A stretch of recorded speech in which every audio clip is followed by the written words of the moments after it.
Okay, hello from the Tin Man again. This is a continuation from my last two videos on tuning up the SSG pulse motor so we can get the most out of it. So on our first video we've seen that using the south poles passing your coil gives a better result than the north poles. Our second video we looked at coils. We compared the bifilar with the coil wound with the primary and secondary winding on it, and once again we made some improvements on current draw for the same return. So tonight we're going to have a look at a current draw on your run battery that you can't measure with your multimeter on the amp setting. You won't pick it up. And the reason for this is we've got our endless battery here set at 12 volts, 12.1, going through a cap.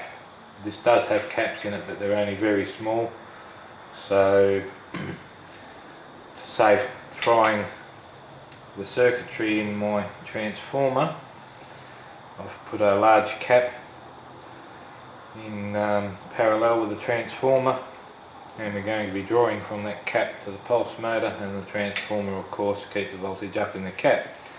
There was one member, I'm not quite sure who it was, that only had a very small cap and fried his transformer.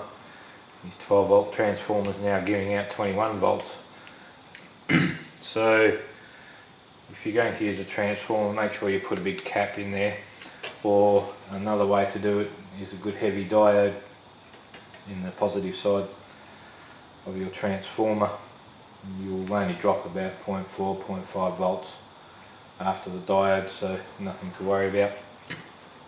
Okay, so back to what we were talking about. The reason you can't measure this current draw or current drain on the run battery is because the run battery is simply firing up your,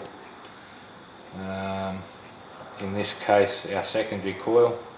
In a bifilar case they call it the run coil, and it's that you're reading from your amp meter, because the trigger coil has nothing to do with draw through the amp meter or through the run coil.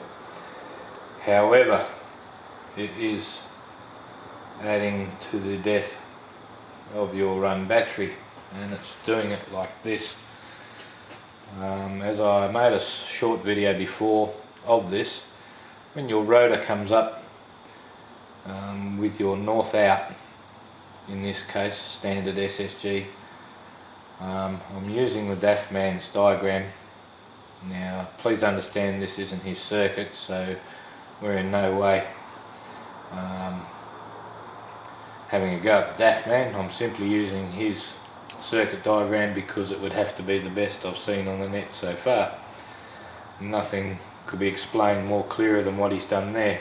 This is a Bedini setup.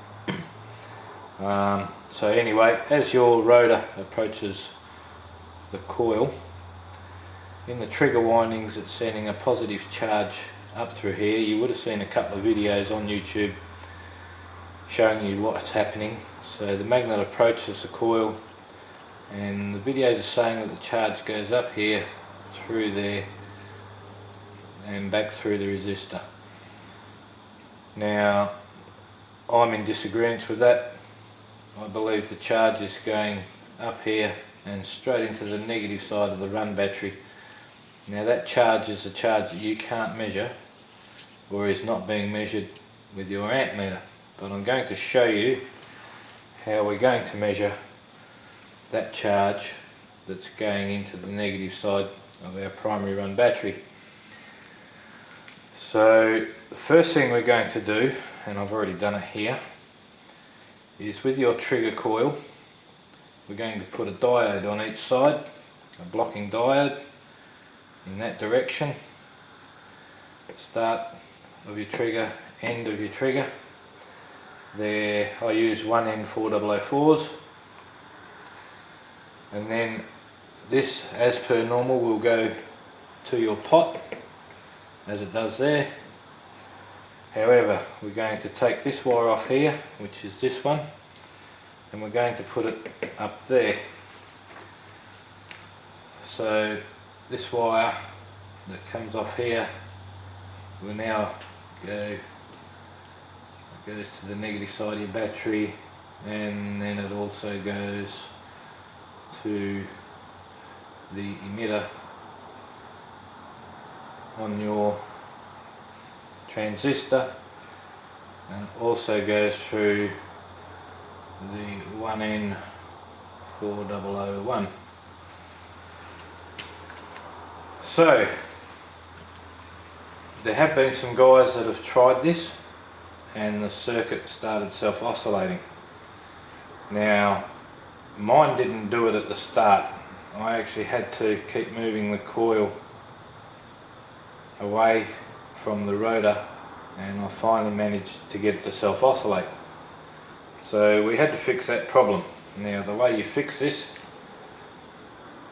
you go from there with a resistor to here, and that resistor is 1K, and that will stop the self-oscillations. So we've solved that problem. So what we're going to do now is we're going to start up the pulse motor in this configuration. Then what we're going to do is we're going to put a multimeter set on our amp setting or milliamp setting, and we're also going to use a couple of LEDs. We've got some nice big ones here, 2.5 volts, 40 milliamps each, and we're going to see, once it's up and running, just how much power from this side of the trigger coil was being sent to the negative side of the battery. So we're going to hook that circuit up, our meter and neon LEDs, between here and here. So if what they were saying was true, that it was just doing this loop before, nothing should happen when we hook up between there and there. So we'll start her up. Like I said, it's already hooked up like this, and I've got my resistor there. I actually had to join two together because I didn't have a 1K, so I've got it's 1.07K now. So we'll start it up, and you'll see that it still charges the battery like this. I'll disconnect the high voltage wire, so you can see our neon still lights up nice and bright. As I said before, the primary secondary coil set up, our south out magnets on the rotor.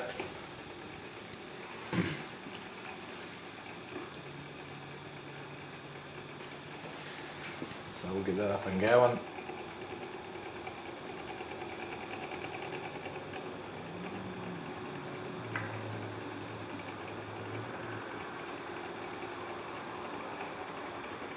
Because I've got the coil a fair distance away from the rotor, it takes a bit to wind up.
Okay, we'll leave it set there. I'll leave it settle a little bit. Found around 30 milliamps, not sure if you can see that, probably should be able to. 30 to 40 milliamps. I'll try and keep it on 30 milliamps, seems to be pretty much well at its best. Now, what we can do to show you the actual current drain that was being put on that battery, set up like this, we can actually see on the meter the difference in power draw. So if I take this lead off here that we've put on the back of the two diodes and put it back to here as per the normal setup, slow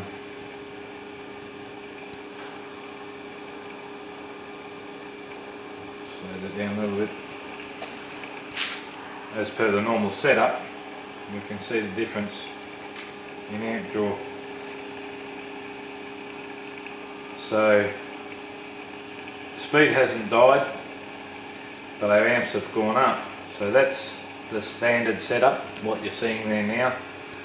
So if we take it off of this side where it should go and put it on the back of the diodes, you can see it's 50 milliamps it's drawing now.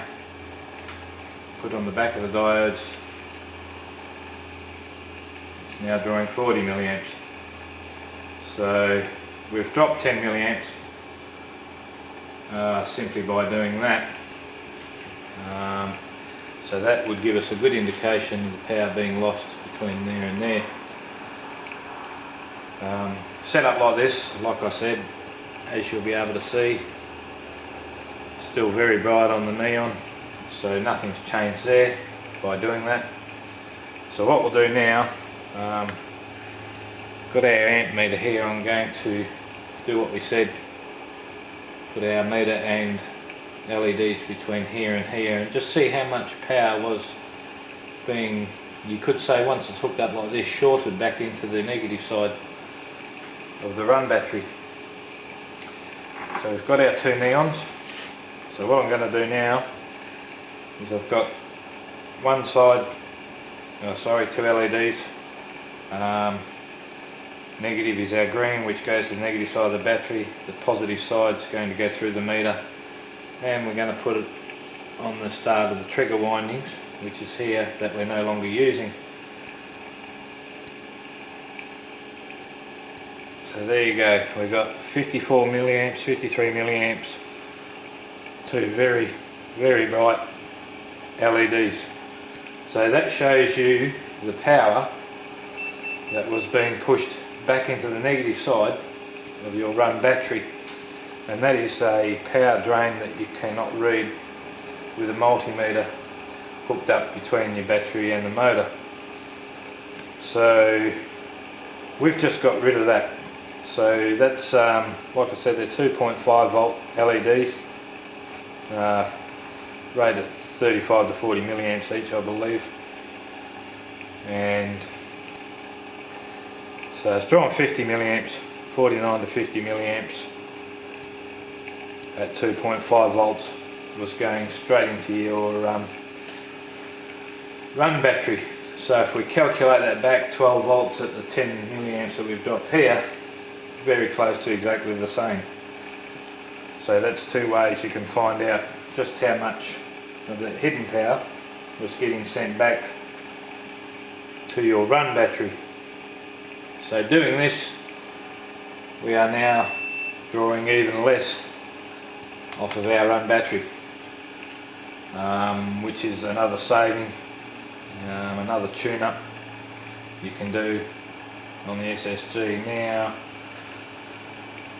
thing is, here we don't really have a lot of JB's design left. His state's north out, and we've gone totally opposite, gone south.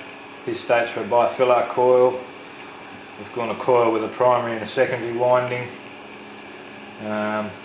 We've changed all this circuit here to that. So it's now a mixture of JB's pulse motor and just some modifications that we've made.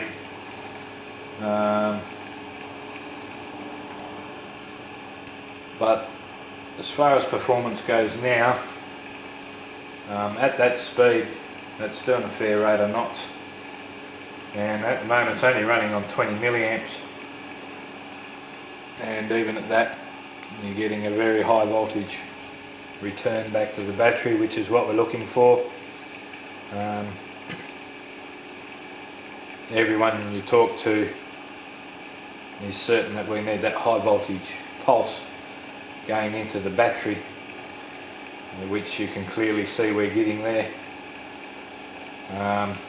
This thing will actually run, it'll run a little bit slower, but it'll run on about 2 milliamps and still charge the battery. But you will notice if you turn it down to that spot, it starts drawing more. So there's a sweet spot between 1k and 400 ohms on this one, and then if you drop it right off,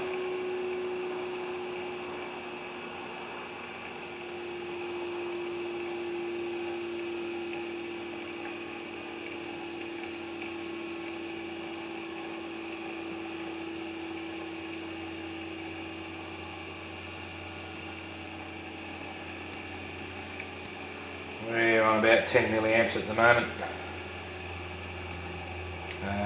and we've still got a good high voltage spike going into our charged battery.